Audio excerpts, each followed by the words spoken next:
Assalamualaikum anak-anak hebat, bagaimana kabar kalian? Semoga kalian selalu dalam keadaan sehat dan penuh semangat. Ayo belajar bersama.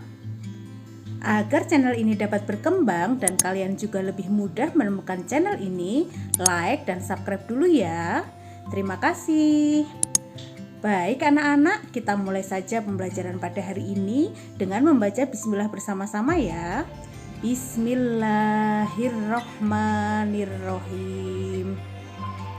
Pada hari ini kita akan mempelajari tema 4, berbagai pekerjaan, subtema 1, jenis-jenis pekerjaan, pembelajaran 4. Pada pembelajaran sebelumnya kalian sudah belajar tentang berbagai jenis pekerjaan di sekitar kalian. Nah, pengetahuan apa saja yang harus dimiliki oleh seorang yang bekerja? Apa yang akan terjadi jika mereka tidak memiliki nilai-nilai itu? Saat seseorang bekerja harus mempunyai nilai-nilai yang baik. Jujur dan bekerja keras adalah nilai yang harus dimiliki oleh seseorang ketika bekerja. Apa yang dimaksud dengan jujur dan apa contohnya? Kita simak cerpen berikut ya.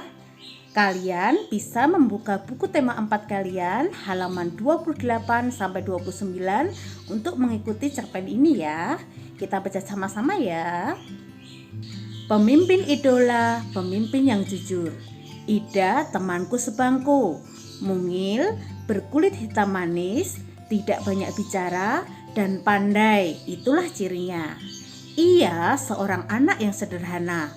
Ayahnya sudah lama meninggal. Ia tinggal bersama ibu dan adiknya. Ida anak yang sangat pandai. Nilai-nilainya yang selalu bagus memberinya kesempatan meneruskan sekolah tanpa biaya. Semua buku pelajaran dan perlengkapan ditanggung oleh sekolah. Ida tidak pernah malu dengan kondisi keluarganya. Bahkan ia semakin rajin belajar dan terus berprestasi. Ida juga selalu menjadi tempat bertanya jika teman-temannya mengalami kesulitan dalam pelajaran. Teman-teman memilih Ida sebagai ketua kelas. Pandai, tenang, dan dapat berkomunikasi dengan baik, serta mampu menjaga ketertiban kelas menjadi modal utamanya. Hari ini, Ibu Tati mengingatkan tentang ulangan matematika. Sebagian siswa tidak siap, termasuk Gugut, si jagoan pula yang duduk di belakang kami. Waduh, saya belum belajar Bu. Kemarin saya seharian bermain bola sampai sore. Pulang ke rumah langsung tidur Bu, protesnya. Ulangan tetap berlangsung. Gugut resah. Ia menengok ke kiri dan ke kanan. Tiba-tiba ditendangnya kursi Ida dari belakang. Ida, bantu aku dong, geser sedikit ke kiri agar aku bisa melihat jawaban di kertas ulanganmu, pinta Gugut. Ida bergeming, ia hanya menggelengkan kepala pelan tanpa menengok ke belakang. Gugut mengganggunya lagi.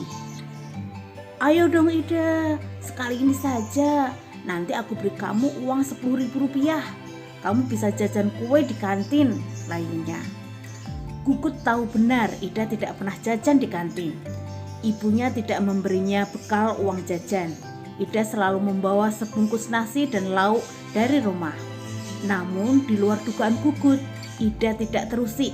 Sekali lagi ia menggeleng pelan. Sampai waktu berakhir, Gugut terpaksa menyerahkan kertas ulangannya dengan lunglai. Pada waktu istirahat, Ida menghampiri Gugut. Maaf ya Gugut, aku bukan tidak ingin membantumu. Menyontek dan memberi contekan kepada teman adalah perbuatan tidak jujur. Bahkan perbuatan tersebut bisa dianggap sebagai korupsi kecil-kecilan, katanya kepada Gugut. Ah Ida, masa menyontek sekali saja dianggap korupsi? Setauku korupsi nilainya miliaran dan hanya dilakukan oleh pejabat berkuasa, kata Gugut. Gugut, justru kita harus melatih diri. Korupsi dan menyontek sama-sama mengambil hak orang lain. Bernilai kecil atau besar tetap saja tidak jujur. Kita membiasakan diri bertingkah laku lurus. Mudah-mudahan ketika besar nanti kita tidak akan tergoda untuk melakukan korupsi dalam bentuk apapun, Ida menambahkan dengan panjang lebar. Aku dan teman-teman sekelas yang ikut mendengarkan percakapan Ida dan Gugut terdiam setuju. Memang tidak salah kami memilih Ida sebagai pemimpin di kelas. Tidak sekedar pandai, Ida juga patut dijadikan teladan. Bagaimana ceritanya anak-anak? Menarik bukan? Dari cerita ini tadi, tokoh yang terdapat di dalam cerita pemimpin idola, pemimpin yang jujur adalah aku, Ida, Gugut, Butati, dan teman lainnya. Pada saat ulangan, Gugut mencoba mencontek Ida, tetapi Ida menolaknya karena menurut Ida mencontek itu adalah perbuatan yang tidak jujur. Ketika melaksanakan ulangan, kita harus jujur dan berusaha sendiri. Kita harus belajar yang giat sebelum ulangan. Sikap jujur itu sesuai dengan sila pertama Pancasila. Menurutmu bagaimana sikap Ida dan sikap Gugut? Sudahkah sesuai dengan sila Pancasila? Ida sudah bersikap jujur. Jadi ini sesuai dengan sila pertama Pancasila.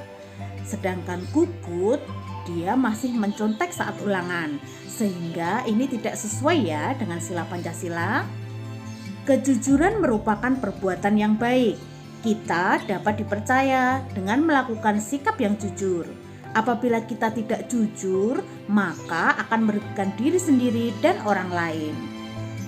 Sila pertama mengajarkan bahwa pemeluk agama harus taat dengan aturan agamanya. Setiap agama pasti mengajarkan pemeluknya untuk berbuat jujur. Sikap tidak jujur akan membawa dampak bagi diri kita dan orang lain. Semua orang harus jujur, termasuk orang-orang yang bekerja dan kalian ya. Benar kata Ida, mungkin tindakan tidak jujur ketika sekolah adalah mencontek, dan tindakan tidak jujur ketika sudah bekerja bisa korupsi atau mengambil hal yang bukan milik kita. Bagaimana dengan kamu? Apakah kamu sudah jujur? Penerapan makna sila pertama Pancasila. Sila pertama mempunyai makna yang harus kita amalkan dalam kehidupan sehari-hari. Salah satu makna sila pertama adalah melakukan ajaran agama dengan baik ya. Dengan bersikap jujur, baik dalam perkataan maupun perbuatan, itu sama saja kita sudah mengamalkan ajaran agama dan Pancasila loh. Kita harus membiasakan bersikap jujur. Sikap jujur bermanfaat bagi kita. Sebaliknya, sikap tidak jujur akan merugikan kita. Apa dampak sikap jujur dan sikap tidak jujur? Kita pelajari sama-sama ya. Apa saja dampak sikap jujur? Dampak bersikap jujur. Kita akan selalu merasa tenang dan bahagia. Kita juga akan disayang oleh orang tua dan guru. Kita juga akan dipercaya oleh orang lain, serta memiliki banyak teman loh. Nah, itu tadi adalah dampak ketika kita bersikap jujur. Sekarang, apa kira-kira dampak ketika kita tidak bersikap jujur? Dampak bersikap tidak jujur. Kita tidak akan tenang karena takut ketahuan. Kita juga tidak akan dibantu jika kesulitan. Kita tidak akan disenangi oleh orang lain dan juga dijauhi teman-teman. Itu tadi dampak ketika kita bersikap tidak jujur ya. Nah, sekarang perhatikan gambar ya. Di gambar adalah ilustrasi ketika seorang anak sedang membeli kue, kemudian dia mendapat kembalian dari penjual kue dan ternyata kembaliannya kelebihan. Dan anak ini bersikap jujur ya, dia mengembalikan uang kelebihan dari kembalian yang diberikan oleh penjual kue. Ini termasuk sikap jujur juga ya. Nah, apakah kalian juga sudah jujur selama ini? Tiba saatnya kita berlatih. Pada pembelajaran ini ada sebuah tugas. Kalian kerjakan latihan soal yang ada di buku tema 4 halaman 29 sampai dengan 31 ya. Yang seperti ini ya. Kerjakan tugas ini dengan sungguh-sungguh dan penuh semangat. Baik anak-anak, sampai di sini dulu pembelajaran kali ini. Tetap semangat belajar. Sampai jumpa. Wassalamualaikum warahmatullahi wabarakatuh.